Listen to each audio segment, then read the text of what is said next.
दोस्तों, स्वागत है आपका मेरे चैनल हिंदी गुरु में। पिछली कक्षा में हमने आदिकाल और भक्तिकाल के बारे में पढ़ा। यहाँ पे हम रीतिकाल के बारे में जानेंगे।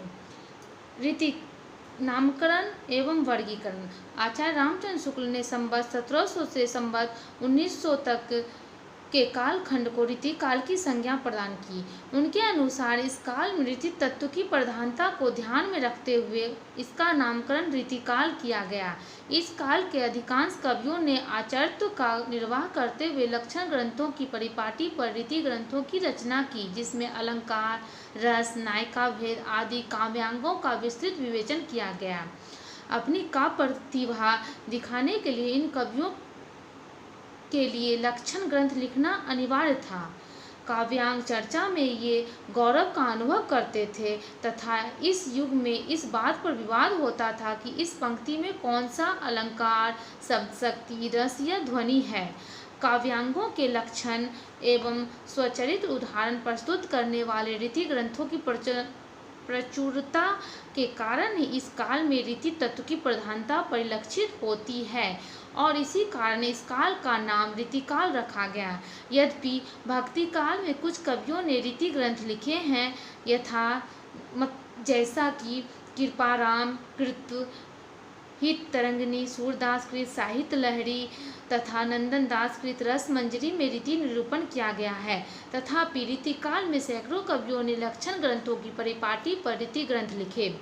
मतीराम, चिंतामणि, भूषण, ग्वाल, पद्माकर, देव, भिखारीदार, प्रताप शाही जैसे कवियों ने रीति ग्रंथ लिखकर युगनीय प्रवृत्ति का परिचय दिया। रीतिकाल के लिए जो अन्य नाम दिए गए उसमें प्रमुख है अलंकृत काल, श्रृंगार काल, कला काल, उत्तर मध्यकाल। मिश्र बंधु ने इस काल में नामकरण की प्रवृत्ति को परिलक्षित कर इसे अलंकृत काल कहा। कुछ अन्य आलोचकों ने इस काल की कविता में कला पक्ष की प्रधानता को देखकर इसे कलाकाल कहना उचित समझा, जबकि आचार्य विश्वनाथ प्रसाद मिश्र ने इस काल में श्रृंगार रस की प्रधानता को ध्यान में रखते हुए इसका नाम श्रृंगार काल रखा। उक्त सभी नामों में रीतिकाल नाम अधिक उपयुक्त है, क्योंकि रीति ग्रंथों की प्रमुखता से रचना इस काल में हुई है। अतः यह नामकरण प्रवृत्ति मूलक है तथा सबको स्वीकार भी है। मध्य काल के पूर्व भाग को भक्ति काल तथा उत्तर भाग को रीतिकाल कहा गया। इस आधार पर यदि कोई रीतिकाल को उत्तर मध्यकाल कहना चाहे तो असंगत नहीं होगी। कहने का मतलब कि अगर कोई रीतिकाल को उत्तर मध्यकाल कहना चाहेगा तो वो गलत नहीं होगा। आगे पढ़ते हैं। संस्कृत में रीति शब्द का प्रयोग आचार्य वामन ने एक विशेष संप्रदाय रीति संप्रदाय का प्रवर्तन करते हुए किया। उनके अनुसार विशिष्ट पद रचना रीति अर्थात विशेष प्रकार की पद रचना रीति है। विशेषो गुणात्मा कहकर उन्होंने विशेषत्व को स्पष्ट किया, अर्थात वाक्य में विशिष्टता का समावेश गुणों से होता है। ओज, प्रसाद, माधुर्य, कांति आदि काव्य के गुण बताए गए हैं। रीति का अर्थ शैली, पद्धति एवं मार्ग भी है।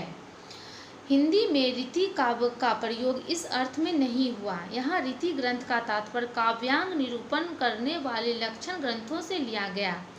जिन ग्रंथों में अलंकार, रस, ध्वनि, शब्द शक्ति, नायिका भेद आदि काव्य तत्वों का निरूपण लक्षण उदाहरण शैली में किया गया उसे रीति ग्रंथ कहा गया।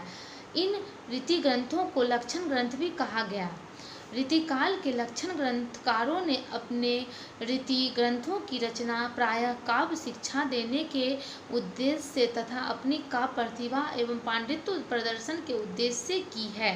अधिकांश लक्षण ग्रंथ संस्कृत काव्यशास्त्र की परिपाटी पर लिखे गए हैं। इनमें से कुछ निश्चय ही प्रतिभाशाली आचार्य कवि थे, किंतु आचार्य रामचंद्र शुक्ल के अनुसार लक्षण ग्रंथों की परिपाटी पर रचना करने वाले रीतिकाल के सैकड़ों कवि वस्तुतः आचार्य कोटि में नहीं आते, वे कवि ही हैं। आचार्यत्व के लिए जिस प्रतिभा, सूक्ष्म विश्लेषण एवं विवेचन शक्ति की आवश्यकता होती है उसका नितांत अभाव इन कवि आचार्यों में था। इसलिए उनके द्वारा निरूपित काव्यांगों के लक्षण अधूरे, अधकचरे एवं अपरविक्त ज्ञान पर आधारित थे।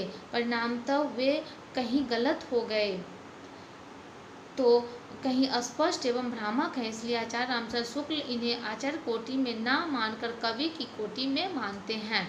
रीतिकाल के कवियों को समांतर 3 वर्गों में बांटा गया है। रीतिबद्ध कवि जिन्होंने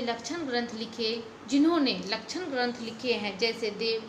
रीतिसिद्ध कवि जिन्होंने लक्षण ग्रंथ नहीं लिखे किंतु रीति की जानकारी का उपयोग अपने काव्य ग्रंथों में किया, जैसे बिहारी लाल। रीतिमुक्त कवि जिन्होंने न तो लक्षण ग्रंथ लिखे और न रीति की जानकारी का उपयोग किया। हृदय की स्वतंत्र वृत्तियों पर काव्य रचना करने वाले ये कवि रीति के बंधन से पूर्णतः मुक्त हैं, अतः रीति मुक्त कवि कहलाए, जैसे घनानंद। यहाँ पे हमने रीति काल के बारे में जाना, आगे आधुनिक काल के बारे में जानेंगे। तब तक के लिए धन्यवाद।